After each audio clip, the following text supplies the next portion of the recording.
अरे बायको म्हणजे हॅलो, अगं मी ड्युटीवर आहे ना.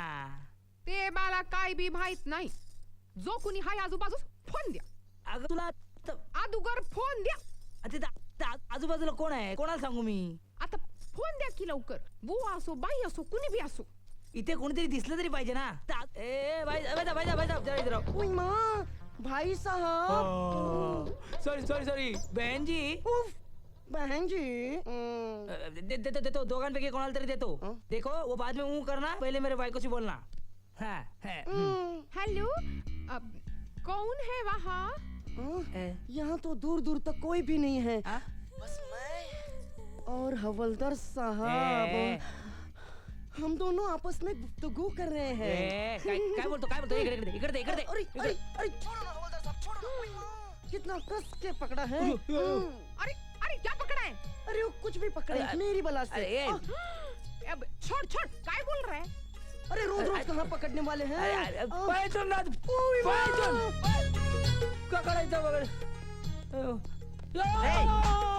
काय झालं? मला लागलं.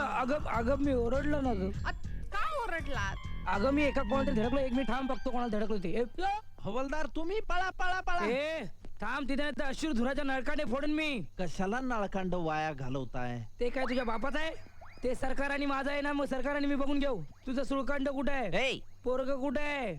आत्ता सोडून आलो मी त्याला. कुठे? त्याच्या आईकडे. कुठे आहे त्याची आई? आत्ताच सापडली. पण तुम्हाला आईशी काय करायचंय? बापाशी बोला ना. बापाशी नंतर बोलतो, आधी माझ्या बायकोशी बोला ना. द्या. हा काय माणूस आहे का कोणी? फोन कट केला. मग बायको तुमची कटकट आमच्या डोक्याला कशाला? नेहमीची सवय होती तिची. पण कशामुळे तुमच्या मागे हे विघ्न लागले मला कळेल का? सगळं तुमच्यामुळे झालं. आठवतंय का ते लहान पोरग मेवण्याने बघितलं, मेवण्याने तिला सांगितलं, तिचा संशय माझ्यावर आला. सारखं फोन करते, ड्युटीवर असताना विचारते कुठे आहात, बाजूला कोण आहे, काय करताय. विश्वास बसला नाही की दुसऱ्याला फोन द्यायला सांगते. हे बघा हा फोन आला. बोला माझ्या बायकोची बोला. हे पहा मी बोलेन पण एका अट्टीवर. काय काय ना ते पोरग आहे ना हवलदार, ते पोरग माझं नाहीच आहे. हो म्हणजे तुमच्या बायकोवर संशय? तसं नाहीये. मग? गप्प बसा. हा मग तसं नाहीये म्हणजे अहो ते कोणीतरी गळ्यात मारलंय माझ्या. काय सांगता? तुम्ही ऐकताय तेच सांगतोय.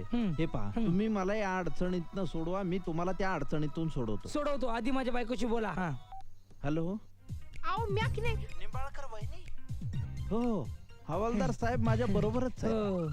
म्हणजे ते तुमच्या बरोबर आहेत का तुम्ही त्यांच्या बरोबर आहात? तुम्हाला कोण कोणाच्या बरोबर हवंय? मला त्यांच्या बरोबर कुणी बी नकोय. मग तुम्ही घरीच ठेवा ना बांधून, त्यांना बाहेर सोडता कशाला? काय म्हणाला? नाही म्हणजे प्रेमाने बांधून ठेवा. हो प्रेमानं त्यांना काय जमत का?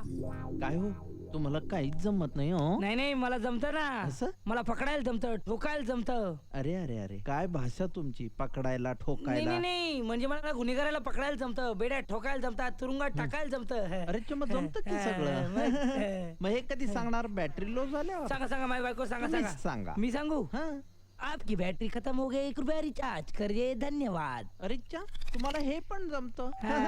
मग तुम्ही हवालदारापेक्षा टेलिफोन ऑपरेटर का नाही होत? अहो शिंदे साहेब तुम्ही अजिबात काळजी करू नका.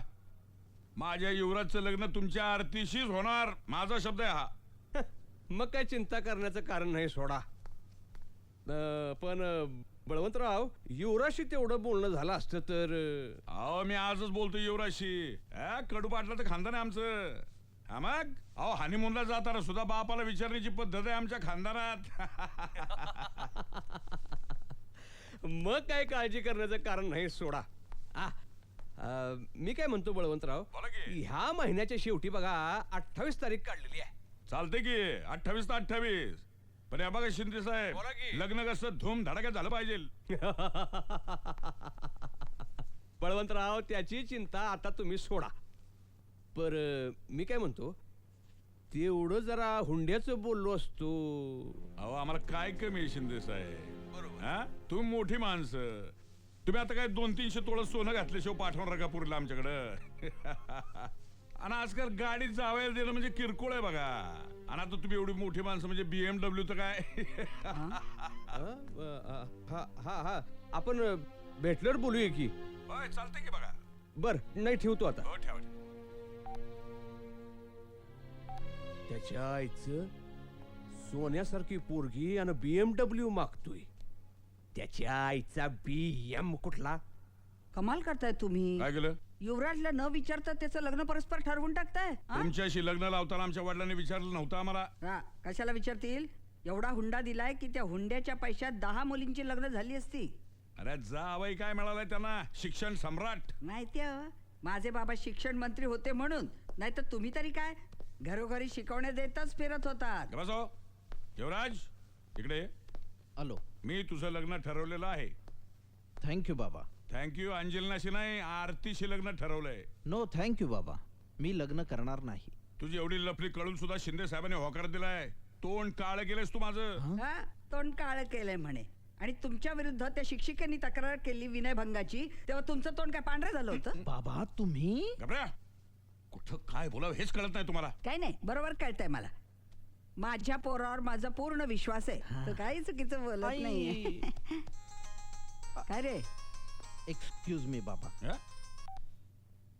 हाय अंजलिना डार्लिंग. अरे, अरे कुठे आहेस? काय करतोयस तू युवराज?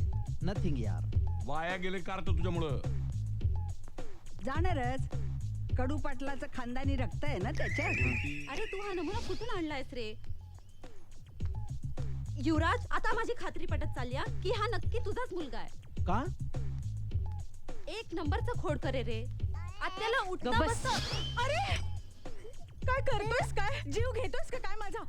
कुठून आणलंय ग? कुठून आणलंयस हे कार्ट? बघ बघ, आत्ताच आत्याला संत्र फेकून मारलं त्याने. मग संत्र्याच्या चिंधड्या उडल्या असतील. राई राई एवढ्या. हसतोयस का युवराज तू? बघ बघ, ऐक तुझा मुलगा आत्याला काय म्हणतोय ते. अगं आता त्याला जशी दिसली तसं त्याने स्पष्टपणे म्हटलंय. लहान मुलं ही देवा घरची फुलं. आता मी ती कधीच खोटं बोलत नसतात. काय करू मी? अगं तू तरी तू त्याला घेऊन जा रे. अगं आता मला पॉसिबल नाहीये. उद्या सकाळी येतो आणि चिक्कूला घेऊन जातो मी. अरे रात्रभर सांभाळू शकत नाही होय त्याला, एका लहान मुलाला. सकाळी येऊन मी घेऊन जाईन. इथे काय झालंय, अमरीश पुरी भडकला एक तर. अमरीश पुरे? अगं माझा बाप ग. ठेवतो. काय काय म्हणाल अमरीशपुरी काय? आमरसपुरी खायला उद्या सकाळी येतो असं मी म्हणालो. नाही मगाशी तू काय म्हणालास? आमरसपुरी खायला येतो. सप्टेंबर महिन्यात अमरीशपुरी? ऍडमिशन क्लोज झालेलं असताना मागच्या दराने एखाद्याने दुप्पट डोनेशन दिलं तर त्याला ऍडमिशन मिळते ना मिस्टर कडू पाटील. या जगात पैसे फेकले की काही मिळतं. सप्टेंबर असो नाही तर फाल्गुन मास असो. झोपायला जाऊ. झोपा. Bye, good night. अमरीशपुरी आणि अमरसपुरी